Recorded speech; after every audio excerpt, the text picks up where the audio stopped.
Assalamualaikum warahmatullahi wabarakatuh. Saya Jumri, mahasiswa Fakultas Hukum Universitas Bangka Belitung. Membuat video ini sebagai tugas online Hukum Internasional pertemuan ke-6 dari Bapak Sintong Arion Huktavia. Pertanyaan pertama, apakah yang dimaksud dengan belligerent dan apakah OPM termasuk belligerent? Belligerent adalah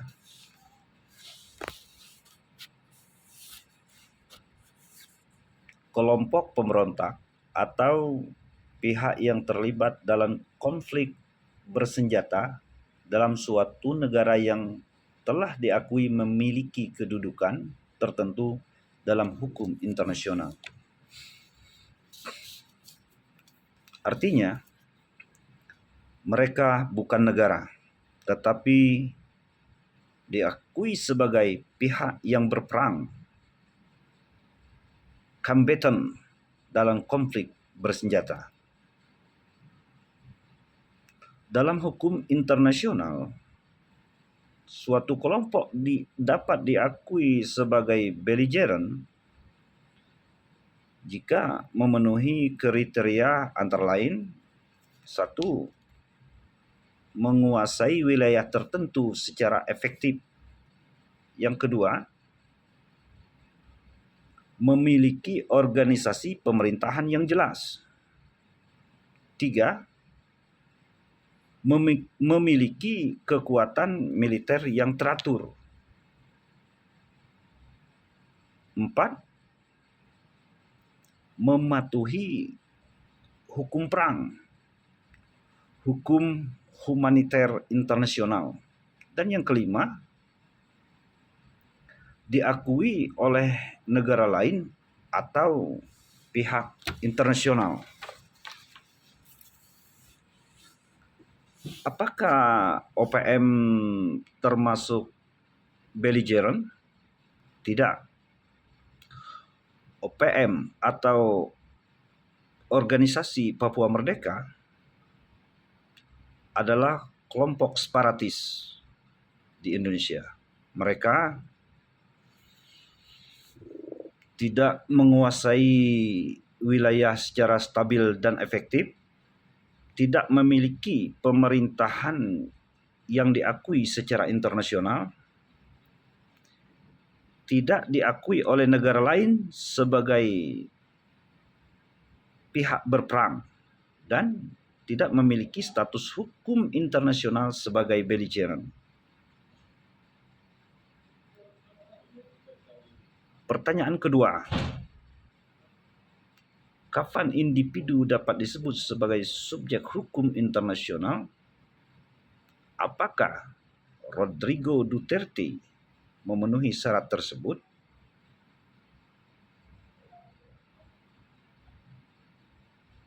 Individu dapat disebut sebagai subjek hukum internasional apabila memiliki hak dan atau kewajiban langsung menurut hukum internasional serta dapat dimintai pertanggungjawaban di tingkat internasional. Individu menjadi subjek hukum internasional apabila misalnya melakukan pelanggaran terhadap hak asasi manusia atau melakukan kejahatan internasional sehingga dapat diadili di pengadilan internasional.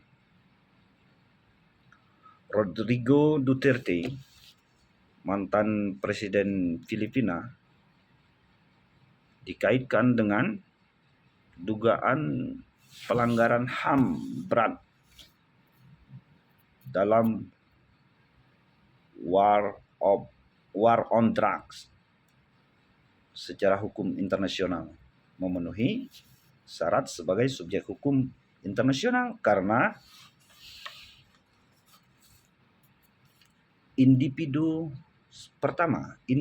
dapat dimintai pertanggungjawaban, dan yang kedua, tidak ada kekebalan mutlak untuk kejahatan internasional.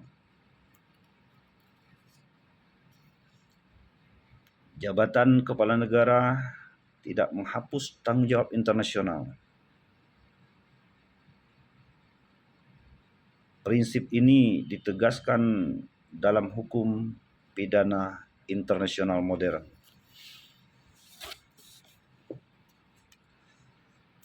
Terus pertanyaan ketiga, bagaimana perusahaan bisa menjadi subjek hukum internasional? Pada prinsipnya, perusahaan atau korporasi bukan subjek utama hukum internasional seperti negara. Namun, dalam perkembangan modern, perusahaan dapat menjadi subjek hukum internasional secara terbatas apabila memenuhi kondisi tertentu, jika memiliki hak dan atau kewajiban langsung berdasarkan hukum internasional, serta dapat bertindak dalam hubungan internasional tertentu meskipun sifatnya subjek hukum terbatas. Perusahaan dapat memiliki hak, misalnya perlindungan investasi asing dan hak menggugat negara. Contoh,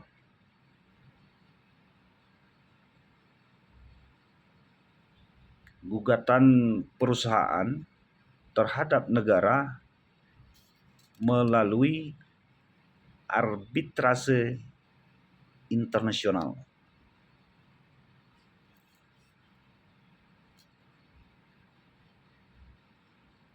Kesimpulannya,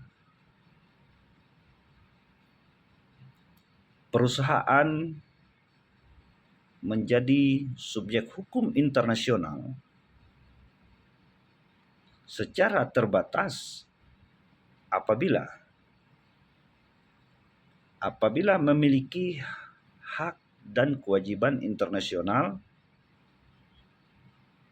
serta dapat bertindak dalam forum internasional seperti dalam sengketa investasi dan isu HAM. Sekian video dari saya. Terima kasih. Assalamualaikum warahmatullahi wabarakatuh.